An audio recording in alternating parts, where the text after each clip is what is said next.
Orang yang kompeten adalah orang yang mampu menjawab masalah. Teknologi digital dan networking ini memungkinkan manusia untuk nabrak limitasi waktu dan tempat, waktu dan jarak komunikasi.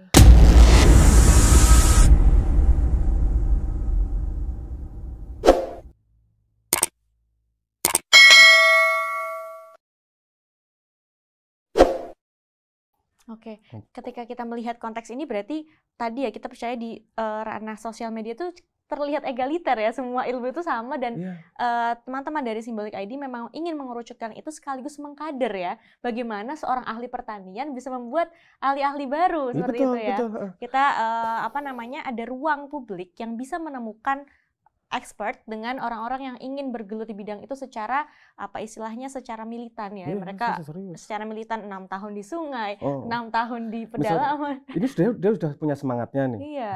Aku 6 tahun ngurusi sungai. Tapi kadang-kadang dia nanya gitu, sebenarnya ilmu sungai itu gimana toh? Ini ngurusi sampah nih gimana sih? Ini hubungannya sama irigasi gimana sih? Mungkin itu di luar pengetahuan yang dia miliki, dia butuh pengetahuan kontekstual. Cepat, aku jawabannya ini gimana nih? Dia bisa masuk ke sebuah ruang kajian, bertanya, ngambil ilmunya, mengimplementasikannya. Nah, ini kan rollingnya jadi cepat. Dan kalau yang dianggap tinggi di society adalah orang yang mengajarkan orang lain. Nih, kalau orang mau bagi ilmunya dan dia dianggap tinggi oleh society. Ini panjat sosial, caranya adalah dengan membagi ilmu. Efeknya di society, semakin orang pengen panjat sosial, semakin banyak yang pandai. Itu kan ada ini ya, stimulus-stimulus seperti itu jadi tumbuh ya. Saya membayangkan sebuah society di mana ruang publik itu memang untuk panjat sosial. No pro itu wajar, panjat sosial itu wajar. Cuman parameternya apa? Yang sekarang kita pakai panjat sosial kan kaya-kayaan, atau populer-populeran. Kalau sekarang ditambah satu parameter panjat sosialnya adalah siapa yang mau bagi ilmu. Nah itu menurut saya satu parameter yang berbeda untuk tambahan sesuatu yang baru. Oke, jadi ketika kita melihat secara komprehensif ya tadi bagaimana kemudian kita bisa mencetak ahli-ahli baru tadi ya, ahli baru yang tadinya belum memiliki akses sehingga dia yang tadinya hanya ilmu-ilmu lapangan saja menjadi ada kelengkapan ilmu yang teoretikal, ilmu normatif dan ilmu experience. Nah, disitulah kita bisa mencetak ya teman-teman, bagaimana generasi muda ini nanti akan hadir generasi-generasi baru secara sustainable dengan mekanisme yang sangat-sangat sangat-sangat ideal ya menurut saya pribadi Mas Abrang. Ini sangat-sangat bisa memberikan efek yang baik untuk generasi ke depan dan ini mungkin masuk ya ke misi kemanusiaan ya karena tema kita hari ini adalah ada tentang anak muda kemudian sosial juga ya. Kemanusiaan dan misi kemanusiaan utama yang memang Mas Abrang garis bawahi ini selain memang tadi kalau kita coba garis bawahi ya ada distribusi atau pemerataan ilmu seperti itu. Nah, kalau menurut Mas Abrang melihat gerakan ini dari sisi misi kemanusiaannya seperti apa Mas Abrang? Ini saya bedah dulu misi kemanusiaan ya, berarti kita ngomong tentang manusianya.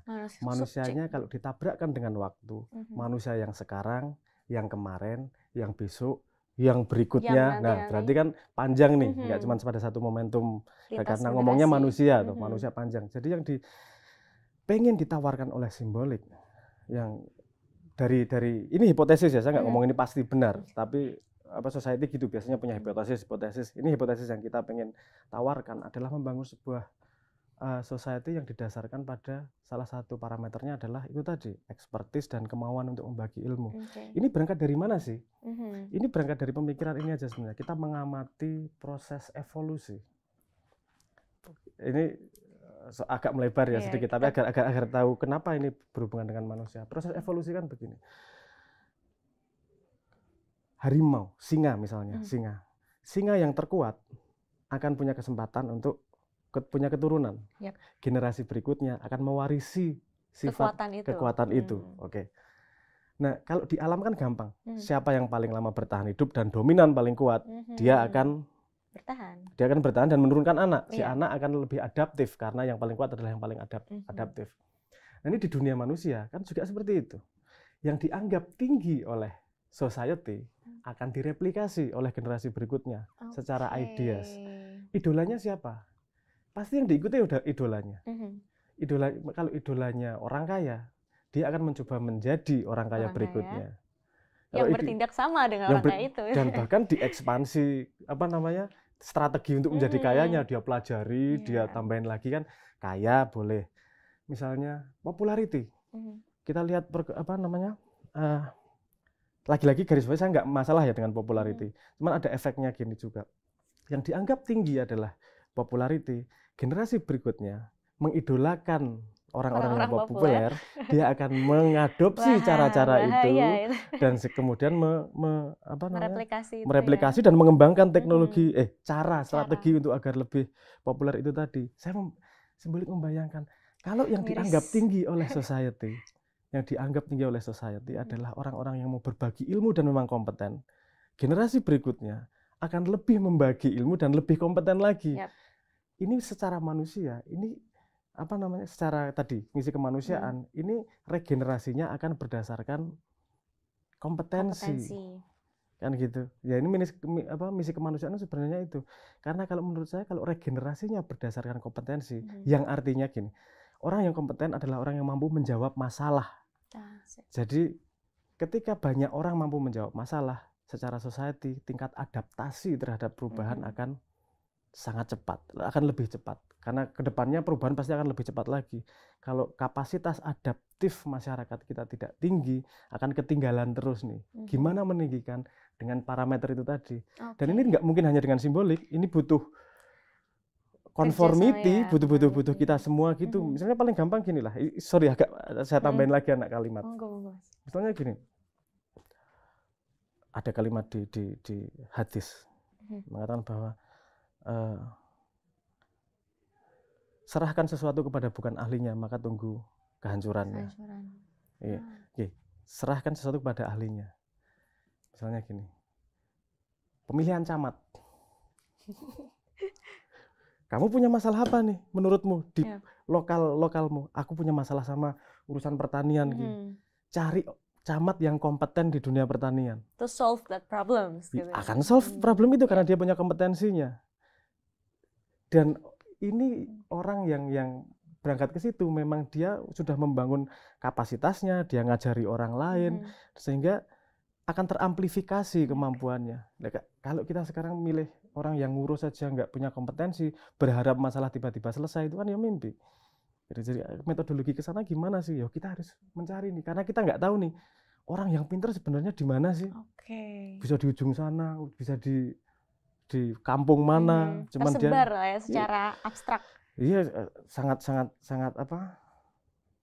lotre itu dalam tanda petik. Kalau lotre itu bisa jadi dia modalnya sangat pandai, tapi dia di sebuah desa yang tidak ada akses, terpencil, tidak ada akses untuk sekolah. Dengan ini harapan saya dia bisa belajar dari para ahli untuk membangun kapasitasnya dengan cepat dan suatu saat dipercaya untuk menghandle masalah itu.